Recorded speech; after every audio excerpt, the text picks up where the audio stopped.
Assalamualaikum, mari kita jelajahi topik Islam ini bersama-sama. Kamu tahu nggak sih tentang peran ulama di Indonesia pasca kemerdekaan? Seru banget loh, kayak baca novel sejarah tapi versi nyata. Kita sering dengarkan, Islam di Indonesia itu unik, beda sama di negara-negara lain. Nah, itu salah satunya karena kontribusi besar para ulama kita. Bayangkan, setelah berabad-abad dijajah, Indonesia merdeka, tapi nggak langsung semuanya damai dan sejahtera dong. Masih banyak tantangan, baik dari segi politik, ekonomi, sosial, bahkan budaya. Di sini peran ulama sangat krusial. Mereka nggak cuma sebagai pemimpin spiritual, tapi juga sebagai pemersatu bangsa, pemimpin masyarakat, bahkan kadang-kadang diplomat. Gimana caranya? Nah, ini yang menarik. Mereka pintar banget menggabungkan ajaran Islam dengan kearifan lokal. Jadi, nggak ada benturan antara ajaran agama sama budaya yang sudah mendarah daging di masyarakat. Indonesia, justru sebaliknya. Mereka menggunakan budaya lokal sebagai media untuk menyebarkan dan mengamalkan ajaran Islam. Misalnya, bayangkan upacara adat, seni pertunjukan tradisional, atau bahkan sistem gotong royong. Semua itu kan bagian dari budaya lokal kita. Nah, para ulama melihat ini bisa dipadukan dengan nilai-nilai Islam. Gotong royong misalnya bisa dikaitkan dengan ajaran tentang persaudaraan, kepedulian sosial, dan tolong-menolong. Seni tradisional bisa dimaknai sebagai bentuk ekspresi syukur kepada Tuhan, atau sebagai media dakwah yang menarik dan mudah dipahami. Bukan cuma sekedar memadukan, ya, mereka juga berjuang agar budaya lokal tetap lestari. Bayangkan, pasca kemerdekaan, ada gelombang modernisasi yang cukup kuat. Banyak budaya tradisional yang terpinggirkan, bahkan terancam punah. Nah, para ulama berperan aktif melestarikannya. Mereka mengajarkan agar budaya lokal tetap dijaga dan dikembangkan. Tetapi tentunya dengan tetap berpedoman pada ajaran Islam. Mereka nggak mau budaya kita tergantikan oleh budaya asing begitu saja. Mereka sadar, budaya lokal itu merupakan identitas bangsa, dan merupakan bagian penting dari kehidupan bermasyarakat. Dengan menjaga budaya lokal, kita juga menjaga akar sejarah dan jati diri kita sebagai bangsa. Contohnya, banyak pesantren yang nggak cuma mengajarkan ilmu agama, tapi juga ilmu-ilmu tradisional, seperti pengobatan tradisional, seni bela diri, atau pertanian. Jadi, pesantren nggak cuma jadi tempat belajar agama, tapi juga jadi pusat pengembangan budaya lokal. Bayangkan lagi, peran ulama dalam membangun sistem pendidikan di Indonesia. Banyak ulama yang mendirikan sekolah-sekolah, baik itu madrasah, pesantren, maupun sekolah umum. Dalam pendidikan ini, mereka mengajarkan nilai-nilai agama dan budaya lokal secara seimbang. Kerennya lagi, mereka juga berperan dalam menjaga kerukunan antar umat beragama. Indonesia kan negara yang plural, beragam suku, agama, dan budaya. Para ulama berperan penting dalam menjaga kerukunan dan mencegah konflik antar umat beragama. Mereka mengajarkan pentingnya toleransi, saling menghormati, dan hidup berdampingan secara damai. Jadi, revitalisasi budaya lokal pasca kemerdekaan itu nggak bisa dilepaskan dari peran ulama. Mereka menjadi jembatan antara ajaran Islam dengan kearifan lokal, menciptakan harmoni yang indah dan unik. Mereka nggak cuma menjaga agama, tapi juga menjaga budaya, menjaga persatuan dan kesatuan bangsa. Itulah mengapa peran ulama dalam revitalisasi budaya lokal pasca kemerdekaan memiliki tempat yang sangat penting dalam sejarah Islam di Indonesia. Mereka adalah pahlawan tanpa tanda jasa yang patut kita kenang dan kita teladani. Ini bukan cuma cerita sejarah yang kering, tapi cerita tentang kebijaksanaan, inovasi, dan cinta tanah air. Bayangkan, mereka hidup di masa yang sulit, tapi mereka mampu memanfaatkan segala potensi yang ada untuk membangun bangsa ini. Inilah warisan berharga yang harus kita jaga dan kita lestarikan. Mungkin kita bisa bahas lebih detail tentang tokoh-tokoh ulama tertentu yang punya peran besar. Atau mungkin kita bisa eksplor lebih jauh tentang bagaimana mereka menerapkan nilai-nilai Islam dalam budaya lokal yang spesifik. Ada banyak cerita menarik lagi. Lo tahu nggak sih? Sejarah kita setelah merdeka itu seru banget. Apalagi kalau ngomongin peran ulama dalam menghidupkan kembali budaya lokal kita. Bayangin, pas baru lepas dari penjajahan, negara kita kayak bayi yang baru lahir. Masih bingung mau jalan kemana. Sistem pemerintahan masih berantakan. Ekonomi amburadul. Budaya sendiri hampir terkikis abis gara-gara ratusan tahun dijajah. Nah, di saat kacau balau itu, ulama-ulama kita punya peran yang luar biasa. Gimana maksudnya? Petik 2. Gini, kalau kita lihat sejarah, Islam di Nusantara kan bukan sesuatu yang tiba-tiba. Dia udah berakar kuat di sini, berbaur dengan budaya lokal selama berabad-abad. Tapi, selama penjajahan, penjajah seringkali memisahkan agama dari budaya, menciptakan kesenjangan antara ajaran Islam yang sebenarnya dengan praktik keagamaan masyarakat. Mereka bahkan seringkali menghilangkan atau merubah nilai-nilai budaya kita yang dianggap tidak modern atau menghalangi kekuasaan mereka. Iya, benar juga ya. Aku pernah baca tentang itu. Banyak kesenian tradisional yang hampir punah. Betul banget. Nah, pas merdeka, ulama-ulama kita menyadari ini. Mereka melihat betapa pentingnya mengembalikan ruh budaya lokal yang sudah hampir hilang itu. Dan sekaligus menunjukkan bahwa Islam itu bukan agama yang anti budaya. Malah sebaliknya. Islam bisa berdampingan harmonis dan bahkan memperkaya budaya lokal. Mereka nggak mau Islam di Indonesia jadi sesuatu yang kaku dan asing di tanah sendiri. Terus, apa yang mereka lakukan? Petik 2. Nah, ini yang menarik. Mereka memulai gerakan revitalisasi budaya, tapi nggak cuma asal-asalan ya. Mereka melakukannya dengan pandangan Islam yang moderat. Tidak fundamentalis dan tidak pula sekuler. Mereka menggunakan pendekatan yang bijak, menyesuaikan ajaran Islam dengan budaya Indonesia yang sangat beragam. Bisa dijelaskan lebih detail nggak? Petik 2. Oke, bayangin deh, di beberapa daerah, ulama-ulama lokal menghidupkan kembali kesenian tradisional seperti wayang kulit, gamelan, tari-tarian daerah. Mereka menjelaskan bahwa kesenian-kesenian itu bukan sesuatu yang haram, asalkan isinya sesuai dengan nilai-nilai Islam.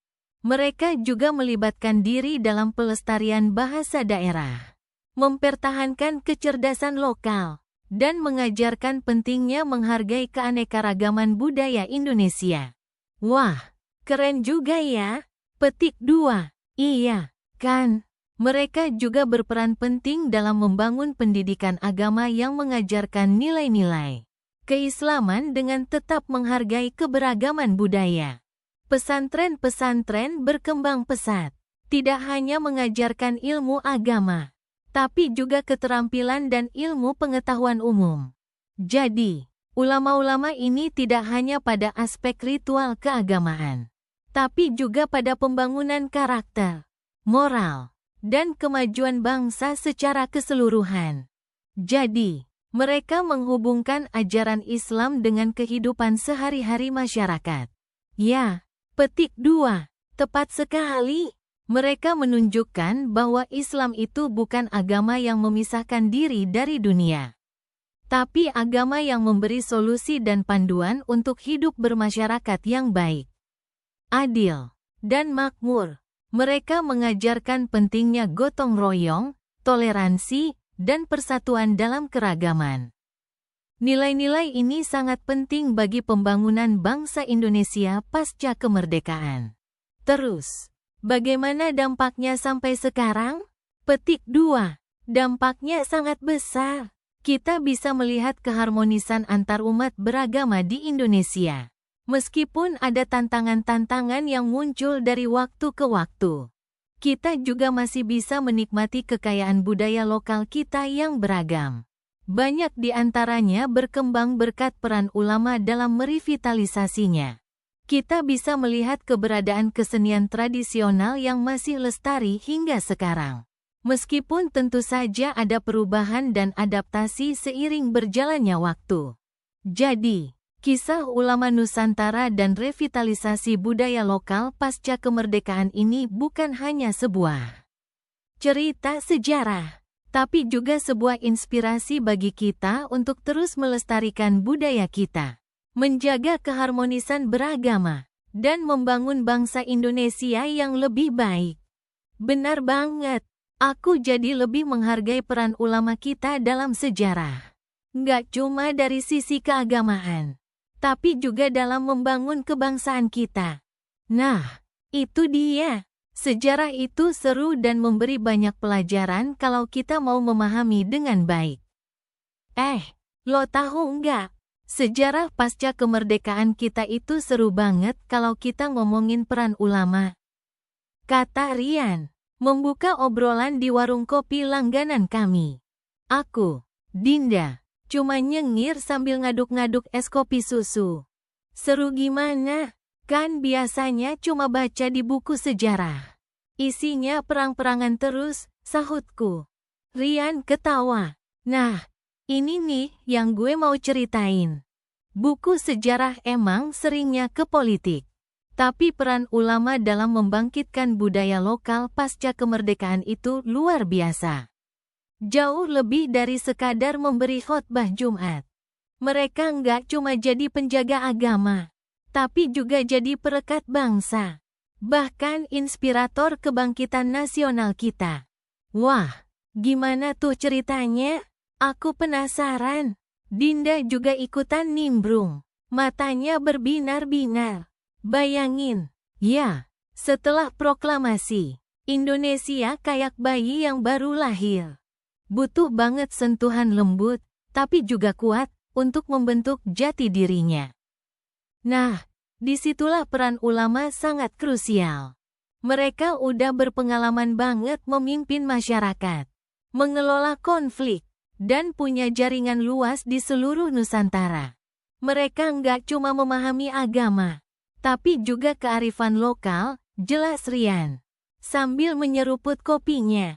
Maksudnya kearifan lokal gimana? Tanyaku. Contohnya, banyak ulama yang aktif melestarikan kesenian tradisional. Gamelan, wayang, tari-tarian. Mereka lihat itu bukan sekadar hiburan, tapi juga media dakwah. Cara menyampaikan nilai-nilai Islam dengan bahasa yang mudah dipahami masyarakat. Mereka mengintegrasikan ajaran Islam dengan budaya lokal, bukan malah menggantikannya. Bayangin, wayang kulit yang biasanya menceritakan kisah pewayangan Jawa. Di beberapa daerah cerita-ceritanya dimodifikasi untuk menyampaikan cerita para nabi atau kisah-kisah Islami yang inspiratif, jelas Rian. Dinda mengangguk. Aku pernah lihat video wayang kulit yang ceritanya tentang Nabi Muhammad SAW. Unik banget. Petik 2. Nah, itu dia. Itu contoh nyata bagaimana ulama Nusantara berhasil menjembatani perbedaan antara agama dan budaya. Mereka mengajarkan bahwa Islam bukanlah agama yang menolak budaya lokal, tapi justru memperkayanya. Mereka menunjukkan bahwa keduanya bisa berjalan beriringan, bahkan saling memperkuat, sambung Rian. Terus, Selain kesenian, ada lagi nggak peran ulama dalam revitalisasi budaya? Tanyaku lagi. Banyak banget. Mereka juga berperan besar dalam pendidikan. Banyak pesantren yang tidak hanya mengajarkan ilmu agama, tapi juga ilmu-ilmu umum, seperti pertanian, pertukangan, dan berbagai keahlian lainnya. Tujuannya supaya santri bisa berkontribusi untuk membangun negara. Dengan bekal ilmu agama dan keterampilan, jelas Rian. Jadi, pesantren itu bukan cuma tempat belajar agama, tapi juga pusat pembangunan masyarakat. Ya, timpal Dinda. Tepat sekali. Pesantren menjadi basis pendidikan dan sosial yang kuat, menghasilkan generasi muda yang beriman, berilmu, dan terampil. Mereka menjadi agen perubahan di masyarakatnya masing-masing, Rian menambahkan. Selain itu, banyak ulama yang berperan dalam mempertahankan dan mengembangkan bahasa daerah. Mereka menulis kitab-kitab agama dalam bahasa daerah, sehingga ajaran Islam lebih mudah dipahami oleh masyarakat yang tidak fasih berbahasa Arab. Lanjut Rian. Aku terkesima. Wah, keren banget ya. Jadi, ulama Nusantara itu bukan cuma pengajar agama, tapi juga pejuang budaya dan pembangun bangsa. Betul banget. Mereka menunjukkan bahwa agama dan budaya bisa saling mendukung dan memberikan kontribusi positif bagi kemajuan bangsa. Bayangkan, kalau waktu itu ulama cuma pada ajaran agama tanpa memperhatikan budaya lokal. Mungkin Indonesia akan kehilangan banyak kekayaan budayanya. Mereka menunjukkan sebuah sintesis yang indah antara iman dan budaya, kata Rian sambil tersenyum. Jadi, cerita tentang ulama Nusantara dan revitalisasi budaya lokal pasca kemerdekaan ini sebenarnya cerita tentang cinta tanah air. Ya, tanyaku. Rian mengangguk. Betul. Sebuah cerita tentang bagaimana agama dan budaya bisa bersatu untuk membangun bangsa. Sebuah cerita yang menginspirasi dan patut kita pelajari sampai saat ini. Kami bertiga terdiam sejenak, merenungkan betapa kaya dan kompleksnya sejarah bangsa ini. Kisah para ulama Nusantara sebenarnya adalah salah satu kunci penting untuk memahami jati diri Indonesia yang beragam dan kaya akan budaya. Lo tahu nggak sih? Kita lagi ngomongin ulama Nusantara dan revitalisasi budaya lokal pasca kemerdekaan. Seru banget kan topiknya? Bayangin aja, Indonesia baru merdeka, masih berantakan. Banyak hal yang perlu dibangun dari nol, termasuk identitas nasional kita yang multikultur ini. Nah, peran para ulama di sini luar biasa. Nggak cuma soal agama, tapi juga soal kebudayaan. Awalnya kan, ada semacam keraguan. Ya, sebagian orang masih beranggapan Islam dan budaya lokal itu bertolak belakang. Ada yang takut kalau budaya lokal dianggap syirik. Atau malah sebaliknya, ada yang takut kalau Islam akan menghilangkan keunikan budaya kita. Bayangin deh, segala macam upacara adat, kesenian tradisional, bahkan bahasa daerah, semuanya bisa terancam. Tapi, alhamdulillah, banyak ulama yang bijak, yang mampu melihat keselarasan antara ajaran Islam dan kekayaan budaya Nusantara. Mereka bukannya membuang budaya lokal, tapi justru berupaya untuk memahaminya, mencari titik temu, mengintegrasikannya dengan nilai-nilai Islam. Misalnya, acara-acara adat yang mungkin terlihat beda di mata orang yang kurang memahami, dijelaskan dengan pendekatan yang lebih ramah dan humanis oleh para ulama. Mereka menunjukkan bahwa di balik upacara-upacara itu terkandung nilai-nilai luhur, seperti rasa syukur kepada Tuhan, kebersamaan, dan saling menghormati. Jadi, bukan soal haram atau halal secara sempit, tapi lebih ke bagaimana memahami hikmah dan nilai-nilai di baliknya. Aku inget banget waktu dengar cerita tentang seorang ulama di Jawa yang menjelaskan makna wayang kulit dari perspektif Islam. Beliau menunjukkan bagaimana cerita-cerita pewayangan itu sebenarnya bisa diinterpretasikan sebagai perjuangan antara kebaikan dan kejahatan, seperti perjuangan antara iman dan syaitan. Jadi, wayang kulit bukan sesuatu yang harus ditolak, tapi bisa dijadikan media dakwah yang menarik dan menghibur. Dan ini bukan cuma di Jawa.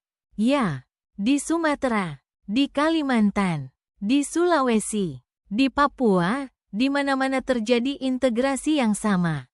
Para ulama berperan sebagai jembatan antara agama dan budaya.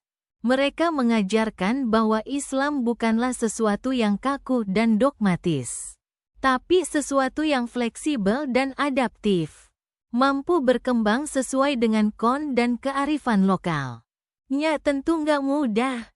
Ya, ada perdebatan, ada perbedaan pendapat, ada tantangan.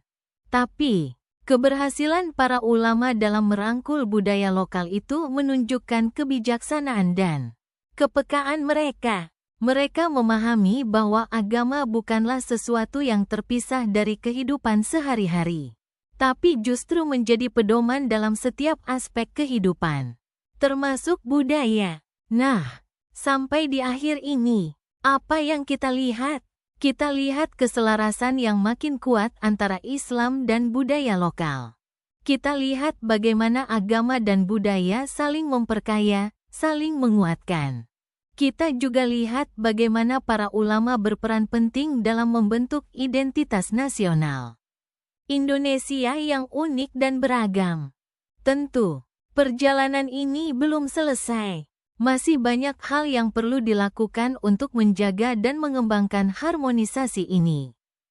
Tapi, warisan dari para ulama di masa pasca kemerdekaan itu sangatlah berharga. Mereka telah menunjukkan kepada kita bagaimana menjalin hubungan yang harmonis antara agama dan budaya, bagaimana menciptakan Indonesia yang beragam tapi tetap bersatu. Jadi, kisah ulama Nusantara dan revitalisasi budaya lokal pasca kemerdekaan ini bukan cuma sejarah yang lalu, tapi juga pelajaran berharga untuk kita semua, terutama untuk menjaga keragaman dan keharmonisan di Indonesia ini. Kita perlu terus belajar dari kejelian para ulama dalam melihat keselarasan antara agama dan budaya, agar kita bisa terus menjaga warisan luhur bangsa ini untuk generasi Gimana? Menarik kan? Tahu nggak sih? Sejarah Islam di Indonesia itu unik banget. Aku mulai sambil menyeruput kopi. Arif, temanku, mengangguk sambil senyum. Unik gimana? Tanyanya. Ya uniknya itu, gimana para ulama kita dulu pasca kemerdekaan, nggak cuma syiar agama aja, tapi juga giat banget ngerevitalisasi budaya lokal. Bayangin, masa-masa baru merdeka, negara masih berjuang membangun semuanya. Tapi para ulama udah mikir gimana caranya Islam bisa berdampingan harmonis dengan budaya kita. Jelasku, Arif tampak tertarik. Wah, aku baru tahu. Biasanya kan kita cuma dengar cerita tentang perjuangan fisik melawan penjajah. Iya, bener banget. Tapi perjuangannya nggak cuma di medan perang. Ada perjuangan lain yang mungkin lebih halus, tapi dampaknya luar biasa. Para ulama itu, mereka cerdas banget. Mereka ngelihat kalau Islam itu nggak bertolak belakang sama budaya lokal. Justru, mereka melihat potensi besar untuk menyatukan keduanya. Aku lanjutin. Bayangin, Indonesia kan kaya banget budaya dan adat istiadatnya. Dari Sabang sampai Merauke, beragam banget. Nah, para ulama itu, mereka nggak memaksakan satu model Islam tertentu. Mereka beradaptasi, mencari titik temu antara ajaran Islam dengan kearifan lokal yang sudah ada. Contohnya, Arif penasaran. Banyak banget.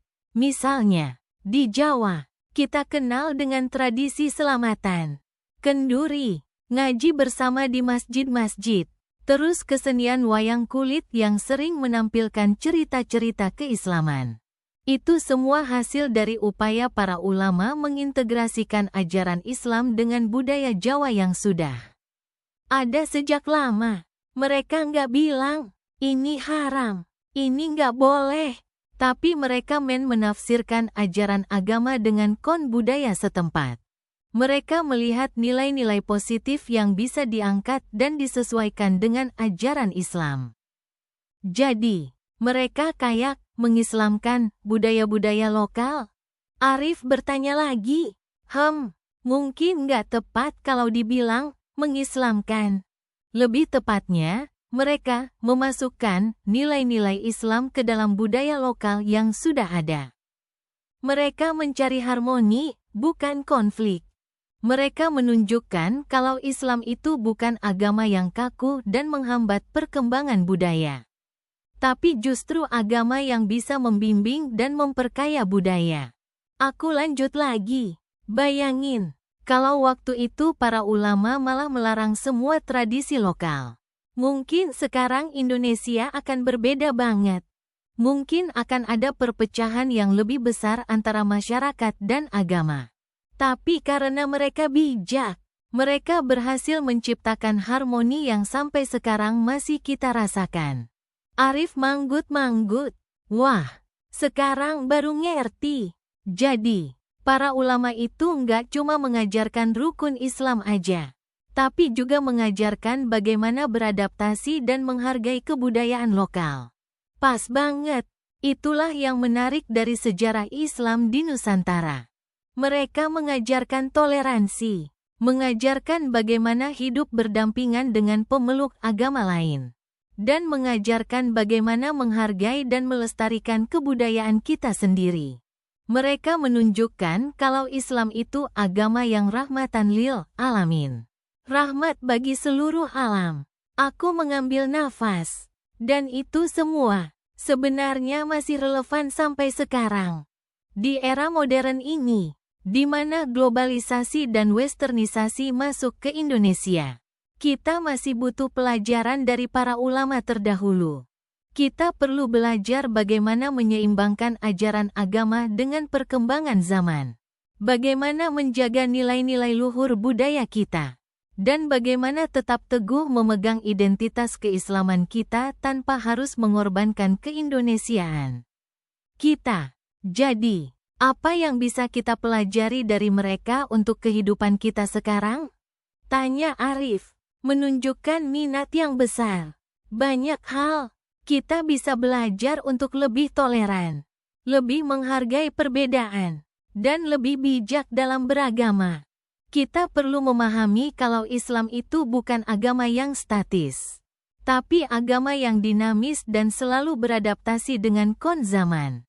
Kita juga perlu belajar untuk lebih mencintai dan melestarikan budaya lokal kita. Karena disitulah letak kekayaan dan identitas bangsa kita. Kita perlu melihat bahwa ajaran Islam itu bukan penghalang perkembangan budaya, melainkan pedoman dan pembimbing dalam membangun peradaban yang lebih baik. Keren banget, Arif berkata terkesan. Jadi, mencermati sejarah ulama Nusantara dan revitalisasi budaya lokal pasca kemerdekaan itu kayak mempelajari resep rahasia untuk membangun Indonesia yang lebih rukun dan damai. Ya. Petik 2. Aku tersenyum. Boleh dibilang begitu. Itu warisan berharga yang perlu kita pelajari, kita lestarikan, dan kita terus terapkan dalam kehidupan kita sehari-hari. Kita diam sejenak, merenungkan betapa kaya dan bermakna warisan para ulama Nusantara itu bagi kehidupan berbangsa dan bernegara kita.